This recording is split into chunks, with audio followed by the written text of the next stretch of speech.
يا أيها الذين آمنوا كتب عليكم القصاص في القتلى الحر بالحر والعبد بالعبد والأنثى بالأنثى فمن عفي له من أخيه شيء فاتباع بالمعروف وأداء إليه بإحسان ذلك تخفيف من ربكم ورحمة فمن اعتدى بعد ذلك فله عذاب أليم۔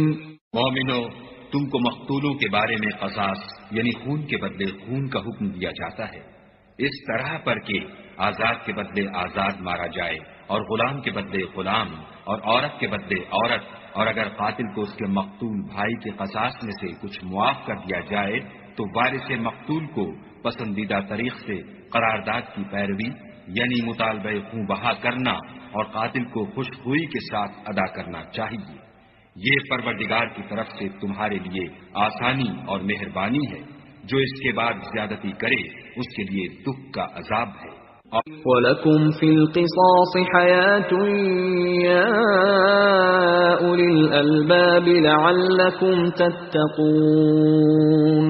اور اے اہل عقل، حکم قصاص میں تمہاری زندگانی ہے کہ تم قتل خون ریزی سے بچو۔ كتب عليكم إذا حضر أحدكم الموت إن ترك خيرا الوصية للوالدين والأقربين بالمعروف حقا على المتقين۔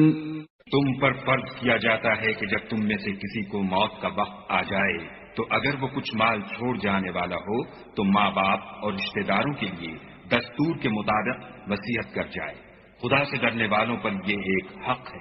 فمن بدله بعدما سمعه فإنما إثمه على الذين يبدلونه إن الله سميع عليم۔